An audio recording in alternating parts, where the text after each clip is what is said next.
상담받으러 오시는 분들이 제일 많이 하시는 단골 질문이 있습니다. 바로 내용 증명을 받았는데 이에 대해서 답변을 해야 되느냐는 것입니다. 과연 그럴까요? 오늘 딱 정리를 해드리겠습니다.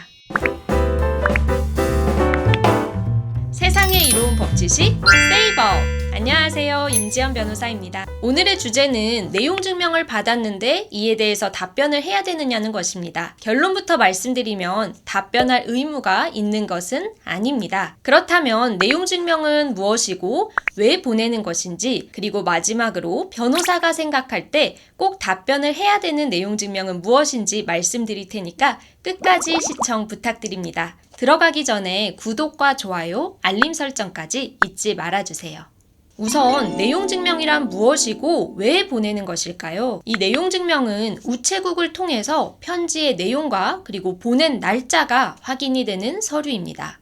이 내용 증명을 보낼 때는 동일한 서류를 3통을 준비해서 원본은 수신인에게 등기 우편으로 보내고, 한 분은 발신인이 보관을 하고, 그리고 나머지 한 분은 우체국이 보관을 하게 됩니다.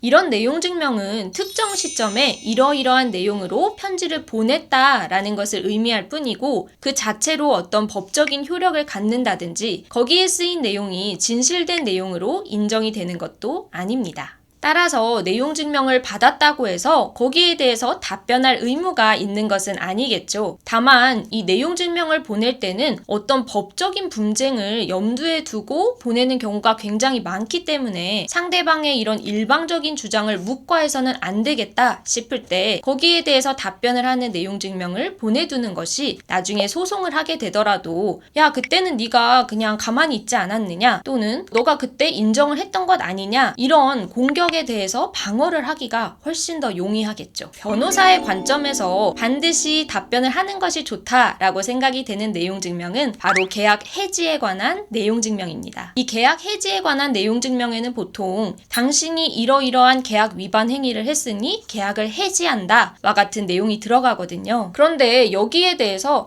아니다, 나는 그런 위반 행위를 하지 않았다 라든지 알겠다, 시정하겠다, 이런 답변을 하지 않는다면 이 계약 해지 여부를 둘러싸고 원치 않는 법적인 분쟁이 계속될 수도 있습니다. 따라서 계약 해지에 관한 내용 증명에 대해서는 가급적이면 답변을 하실 것을 권해드립니다. 오늘의 세이법이 유익하셨다면 구독과 좋아요 부탁드립니다. 지금까지 세상에 이로운 법지식 세이법이었습니다. 감사합니다.